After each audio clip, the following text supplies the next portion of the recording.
بسم اللہ الرحمن الرحیم۔ دیکھو ماقبل کے اندر نجاست کا ذکر تھا، یعنی ناپاکی کا ذکر تھا۔ اب ناپاکی کو پاک کرنے کا طریقہ کیا ہے، یہاں پر اس کا بیان ہوگا۔ نجاست جو ہوتی ہے، نجاست حقیقی اس ناپاکی کو کہا جاتا ہے جو دیکھنے میں آ سکتی ہے۔ اب چاہے وہ غلیظہ ہو یا خفیف ہو، چاہے چھوٹی ناپاکی ہو، کم ناپاکی ہو یا زیادہ ناپاکی ہو، اگر وہ بدن پر یا کپڑے پر یا کسی بھی چیز پر لگ جائے تو اس کو پاک کرنے کا طریقہ یہ ہے کہ اس کو 3 دفعہ دھویا جائے اور ہر دفعہ خوب اچھی طرح نچوڑا جائے۔ مثال کے طور پہ یہ کپڑا ہے، اس کپڑے پر جو ہے ناپاکی لگ گئی، بچے نے پیشاب کر دیا یا شراب لگ گئی یا خون لگ گیا، تو اس کو پاک کرنے کا طریقہ یہ ہے کہ اس حصے کو اچھی طریقے سے دھویا جائے اور خوب نچوڑا جائے۔ جب اس کو اطمینان ہو جائے تو وہ کپڑا کیا ہو جائے گا، پاک ہو جائے گا۔ اب وہ چاہے نجاست غلیظہ ہو یا خفیفہ ہو، سمجھ میں آ رہی ہے نا بات؟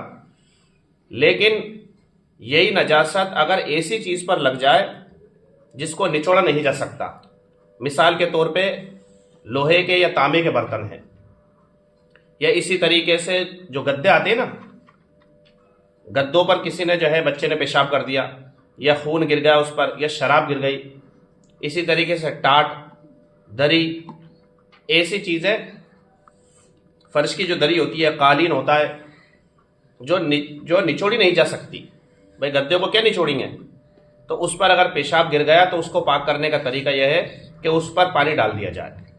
جب پانی ٹپکنا بند ہو جائے دوبارہ پانی ڈال دیا جائے، پھر پانی ٹپکنا بند ہو جائے پھر دوبارہ پانی ڈال دیا جائے۔ اس طریقے سے 3 مرتبہ پانی ڈالنے سے وہ کیا ہو جائے گا، پاک ہو جائے گا۔ سمجھ میں آ رہی ہے نا؟ تو نجاست چاہے غلیظہ ہو چاہے خفیفہ ہو، اگر کپڑے پہ، بدن پہ یا کسی بھی چیز پر لگ جائے تو اس کو پاک کرنے کا طریقہ یہ ہے کہ اس کو 3 دفعہ دھویا جائے اور ہر دفعہ اس کپڑے کو نچوڑا جائے۔ اس طریقے کرنے سے پاک ہو جائے گا۔ لیکن بعض چیزیں ایسی ہوتی ہیں جو نچوڑی نہیں جا سکتی، جیسے کہ گدا وغیرہ، تو اس کو پاک کرنے کا طریقہ یہ ہے کہ اس پر پانی ڈال دیا جائے، جب پانی ٹپکنا بند ہو جائے اس طریقے سے 3 مرتبہ کیا جائے گا تو وہ گدا کیا ہو جائے گا، پاک ہو جائے گا۔ اسی طریقے سے دیکھو ایک مسئلہ یہ ہے کہ جمع ہوا جو گھی ہوتا ہے، جمع ہوا گھی، اس کے اندر چوہا گر گیا اور گر کر مر گیا، تو چوہا اور چوہے کے آس پاس کا گھی نکال دیا جائے گا، کیونکہ وہ گھی کیا ہے، ناپاک ہو گیا۔ گھی کے اندر چوہا گر گیا تو چوہے کو اور اس کے آس پاس کے گھی کو نکال دیا جائے گا، باقی گھی پاک ہے، اور جہاں پر چوہا گرا ہے وہ گھی کیا ہو جائے گا، ناپاک ہو جائے گا۔ یہ جمے ہوئے گھی کی بات کر رہا ہوں میں۔ اور اگر گھی پگھلا ہوا تھا، پگھلا ہوا گھی، اس کے اندر چوہا گر گیا تو تمام کا تمام گھی کیا ہو جائے گا، ناپاک ہو جائے گا۔ اب اس کو پاک کرنے کا طریقہ کیا ہے؟ بھائی گھی تو ناپاک ہو چکا ہے، اس کو پاک کرنے کا طریقہ یہ ہے، چاہے وہ گھی ہو چاہے تیل ہو، اس گھی کو لیا جائے اور جتنا گھی ہے اس گھی کے اندر پانی ڈالا جائے، پھر اس کو جوش دیا جائے۔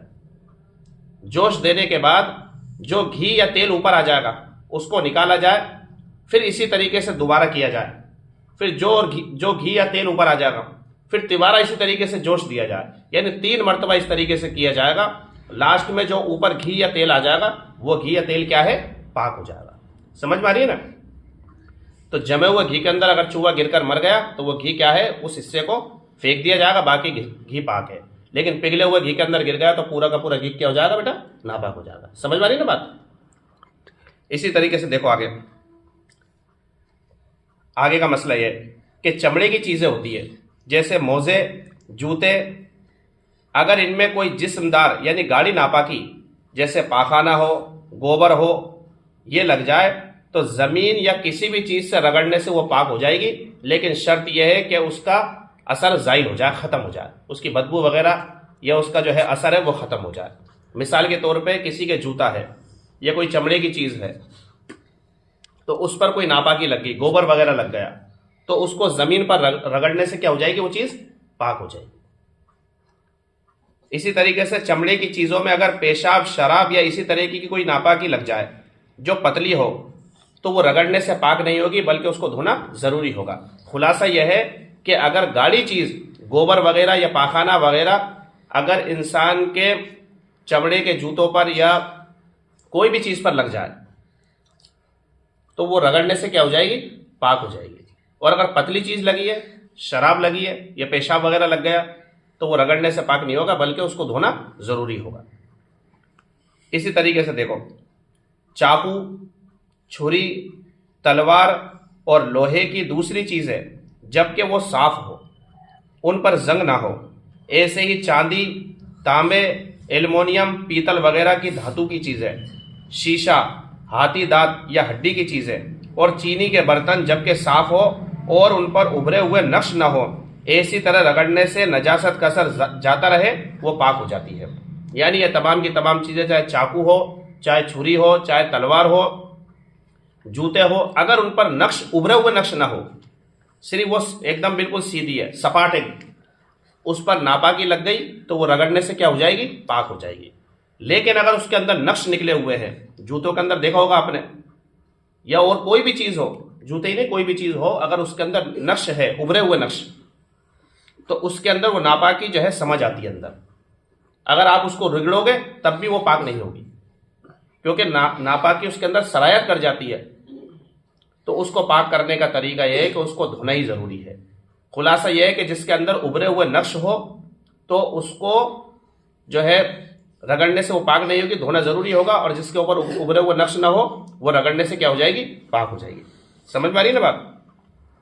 اسی طریقے سے ایک اور مسئلہ دیکھو، زمین پر پیشاب، شراب وغیرہ ناپاکی گر جائے تو جب وہ خشک ہو جائے گی یعنی سوکھ جائے گی اور ناپاکی کا اثر یعنی رنگ و بو وغیرہ جاتا رہے گا تو زمین پاک ہو جائے گی.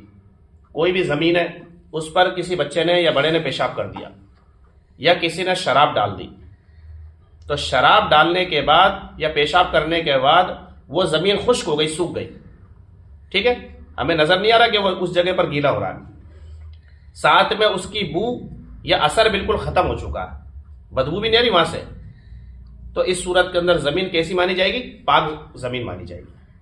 سمجھ میں آ رہی ہے نا بات؟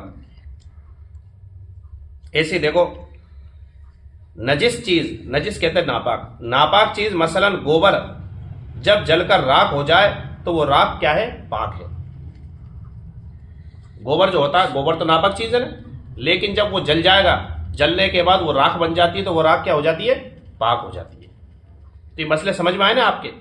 تو نجاست غلیظہ ہو یا خفیفہ ہو، اگر انسان کے کپڑے پر، جسم پر کہیں بھی لگ جائے تو اس کو پاک کرنے کا طریقہ یہ ہے کہ اس کو جو ہے اچھی طرح دھویا جائے. اگر کپڑے پہ لگی تو اس کو اچھی طرح نچوڑا جائے. سمجھ میں آ رہی نا بات؟ اللہ تعالی ہم سب کو عمل کرنے کی توفیق عطا فرمائے.